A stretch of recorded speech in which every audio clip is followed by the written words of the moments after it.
Well, welcome to the first episode where I don't actually show something on capture, but actually review it. And this is going to be about the newest TiVo I own, the TiVo Edge. I've already shown my oldest TiVo before, the Philips HDR 110 over there. But now we're going to be seeing my newest, which here is the TiVo Edge from 2019. And why also I wouldn't recommend the TiVo Edge. And I'm even wearing the perfect thing for this occasion, don't mind those, the TiVo slippers, which I don't actually like that much. It's just because they're TiVo, but that's about it. Anyways, this is the TiVo Edge. This came out in 2019 and was discontinued in 2025. Now, why do I not recommend the TiVo Edge? Well, I'll get into that in a little bit. I'm also going to show it starting up and go through the interface on it. I'll mention that this TiVo Edge is an OTA model. As in, I don't have cable anymore, I have satellite, but this right here is an OTA model TiVo Edge. And this came out in 2019 and was discontinued in 2024. And why am I not recommending this? Well, first thing is that this is a 500 gigabyte model. And these are only a dual tuner. Well, yes, there is a 4-tuner version of the Edge, but it's still worse than the predecessor, the TiVo Bolt. This is a 4-tuner model, TiVo Bolt, and this is an original one, as you can see by its white color.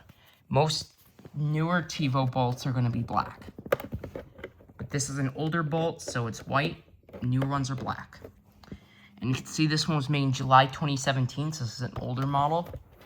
But the biggest difference why I can't recommend it, and I'll show you here, is, well, unless you're a hardcore TiVo fan like me, is because of the lack of a cable card slot at all. Because every other generation gave you at least one model where you could switch between them, but this is the first time that they didn't do it. Actually, this is my first. And now I have every single series of TiVo, from the Series 1 all the way to the Series 7. This was an eBay find. I got this for $100, but they sell for a lot more usually. The only reason I got so cheap is because the seller didn't really know what they were selling. They just knew it was a TiVo Edge. They didn't know it had lifetime or anything. But turns out this one did, and it was an Edge for OTA. I could resell this for like $500, but I'm not going to because it's honestly not that great. It's actually worse than the TiVo Bolt. The Bolt is better than this. Well, that one's running TE3, but I might get one TE4 someday, just so you can compare them. Probably going to be a Bolt Vox. But anyways, this is a TiVo Edge. And we'll look at it. It's running TE4, and I'm going to show you why it's not so good. So we're going to power it on. This uses a similar power adapter to the Romeo and Bolt. The Bolt actually has draws the most power out of these. But another disadvantage to the TiVo Edge compared to the Bolt, as this powers on will tell you, is that this has an SMR hard drive. Oh wait, no, I know why it's not powering on. Let me switch over to my power strip. But this thing is missing one thing that makes the TiVo Bolt better. And the big thing it's missing is the fact that the TiVo Bolt has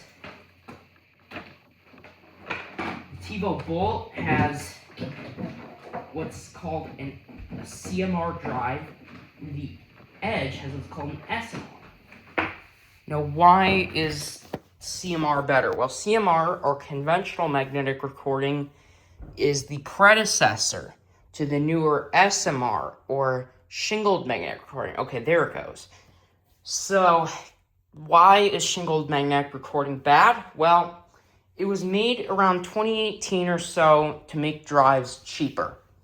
And it's not so good when you're using the drive a lot, like a DVR would, because DVRs use they have a lot of read-write cycles. That's also why people say not to put SSDs in DVRs, because again, they read and write a lot. They have heavy read-write cycles, a lot more than a computer would. because it's on 24/7 and it's going to be using a lot of read-write cycles. Starting up here. So the reason why the TiVo Edge drive is bad is because the Bolt uses, and the reason why the TiVo Edge is criticized is because the hard drives fail in these a lot because of the use of SMR, which is much lower quality compared to CMR drives, usually better built. The SMRs are cheaper, and that's what they went with in the Edge, and it was kind of a bad idea because all the other TiVos use CMR drives, but not the Edge. It's the only one that doesn't, and it sucks. The drive in here is terrible compared to the Bolt because the Bolt uses a true CMR drive, where this uses SMR, and the SMR is worse, especially when you're doing heavy read-write cycles, which obviously a TiVo would do. But CMRs were used all the way since the Series 1, and now it's booted up here, and we'll show you around. So here we go. We're going to go into video, and I'll show you it running at 4K. And we can run at 4K, but we're just going to be showing it 1080p, I guess. But this can run at 4K, because this is a 4K TV, even though this TV's kind of a piece of shit. Here it is running on the TiVo Edge. We can go into our guide, which doesn't really have much, but I'll show you here. I'll go into NBC. I know it's kind of breaking out because I have my antenna on the ground, but we do have that. And then we can go back, press guide, exit. But we're going to go, I am not used to TE4. I kind of hate TE4, to be honest. How do I do this? Back. Okay, back. Oh, yeah, the TiVo button. Duh. But this is why I kind of hate, I'm just going to mute this, why I kind of hate the TE4 interface. So we're going to go into the menu here, and we're going to go to account and system info. I'll just show you around. So this is a Series 7, and yes, this does have lifetime. Almost all my TiVos do. The only ones that don't are the HDR110, the T6, and the AT&T, which really does, but it's just evaluation, which is just lifetime. But since it's never revoked, it's lifetime. But here it is. And we're running Hydra, as you can see here. And this is why it kind of sucks, you know. First of all, it's locked to Hydra. You can't downgrade from Hydra, which this Bolt was running Hydra, but it's now running TE3, which I could upgrade this back to TE4, but TE4 is actually pretty good on the Edge. Even though I'm not really used to it, it's actually pretty good on the Edge. It's not super slow. Problem is, I have a TiVo T6, which I'll show you in here. Yes, I know my room is a mess. The TiVo T6, which is right here, that is a cable-only version of the Romeo Plus, or Pro. It depends on which hard drive it's equipped with. That's a Romeo Plus, but it's missing networking. The difference is that the T6 does not have networking. They took out the Wi-Fi card and a few other features to lower cost, and it's stuck on TE4. I don't know why it is, because it is TE3 capable. But I ran TE4 on my Romeo OTA once, and it was slow. I noticed TE4 is really slow on the Romeo, but on the Bolt and the Edge, it's actually tolerable. It's actually pretty good. But on the Romeo, it's pretty slow. There's actually a version of the Romeo that was sold that's actually no different from a regular Romeo OTA. In fact, it still has the cable card slot and everything, because the Bolt OTA looks just like this, but they actually removed the cable card connector, so you couldn't put in a bracket, unlike the Romeo OTA, which you could just put in a bracket and use a cable card on. It's just solder pads in the Bolt OTA. They actually removed the feature entirely. In fact, on the Romeo OTA, Vox is just the same thing. In fact, those can be downgraded to TE3. It's not a Series 6. It's still a Series 5 platform. In fact, it's no different from any other 4-tuner Romeo. Just has the new logo on the front, which I don't particularly like. Just kind of looks out of place. But that's the only difference, is just the logo on the front. In fact, it's just a Romeo OTA. It doesn't even have the Vox feature. The Bolt does have the ability to use a Vox remote. In fact, some white Bolts even ship with a Vox remote like this one. But That's not true with the Romeo OTA. It doesn't even have that function. You actually have to have a special Bluetooth adapter for the Vox remote and the Romeo OTA. In fact, the OTA Vox just has that Bluetooth adapter. And the Edge has USB 3. I don't know why it does, because those USB ports are not really used for much. Back in the Series 2 days, all the way to the Premiere, you would use it for a Wi-Fi adapter, which I do have 3 of them for my Series 2s. Like the first that used them were these, like the AT&T Broadband and the 140, which I do have this one, and these came out in 2001. And a lot of people think these came out in 2002, but that's not true, because I have a Series 2 here with a November 2001 manufacture date right there. And yes, this is the one from OfferUp that I paid way too much for. I paid $150 for, because it has the signature of Joe Montana on it. But that's not why I bought it. I bought it because this model is extremely rare. But I have the only one made in 2001, at least that I know of. I'm the third person with one of these, but I do have one TiVo that's really, really rare, that I'm the first one. It's actually a direct TiVo own, the RCA DVR39, which I'm going to show later on in another video. And these were used on the Series 2, I've got the Series 3s down there, all the way up to the Premiere. But on the Romeo, they introduced built-in Wi-Fi, so that, and especially during especially the earlier Series 2s, up until the 540 line, you had to use the USB ports at all because they did not have built-in Ethernet. The DT Series 2 was the first to have Ethernet. Older ones didn't even have networking. But anyways, I don't know why these are USB 3. I don't know, because I don't know why you'd need USB 3 on a TiVo. Don't know, but it just does. But anyways, yeah, so this model here is from 2022, and I'm going to go into why you probably shouldn't buy it already, but these sell for $700, some of these. Like, there's a few eBay sellers.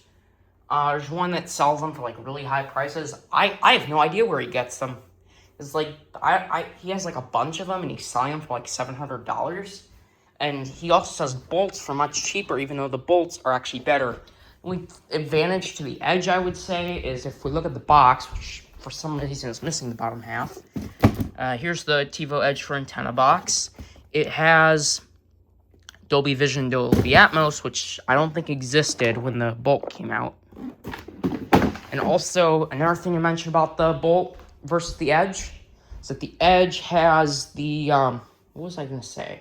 Oh, besides the Atmos, this was not actually made by TiVo. It was made by Aris, which is not really known for having the highest quality products. Aris products are kind of shit, to be honest. But anyways, here is the TiVo Edge. And we can actually look at the recordings on here, which if we go into our TiVo and press TiVo button twice, it's actually taking a little bit to respond. Oh, there we go. You can see this did actually have recordings on it. All actually pretty recent recordings. Like, I haven't watched any of these. These I did not record. These came with it. And this was used all the way until May 2nd of 2026. So actually pretty recent. The Bolt was last used in 2021. But some of these TiVos have not been used since, like, the 2000s, I think. My AT&T Broadband hasn't been used since 2010. Because the newest recordings on those were 2010, and it was listed for sale for like 4 years, but I really wanted one badly. And the fact that that's the only one confirmed with 2001 manufacture date, I bought it for $150. That was my most expensive TiVo I ever bought. I actually did buy a Bolt Vox for the same price, and it ended up being completely broken. I got ripped off on that. I no longer have it for obvious reasons. I recycled it because it was, even though it had lifetime, it was completely unusable. You can't transfer lifetime service on anything newer than an early Series 3, the OLED. The OLED's the only one you can transfer it, and it's not really worth doing, maybe the OLED, because they cost a lot of money now. I have no idea why they charge the same price for the OLED because that's even worse than this, because the OLED doesn't even have MPEG 4. It's MPEG 2 HD, which I don't know why they're in such high demand. They're only MPEG 2 HD. The HD Series 3 is a lot better than the OLED is. The screen is the only advantage because it's MPEG 2. The HDs are MPEG 4, and they accept multi-stream cable cards. So I have no idea why you would buy an OLED, except for the fact that it looks cool, and it's also slower too. The OLED's kind of slow. OLED's slower, it's MPEG 2, doesn't have MPEG 4 support, which means it kind of sucks.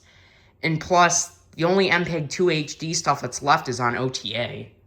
So that's why I don't really recommend it.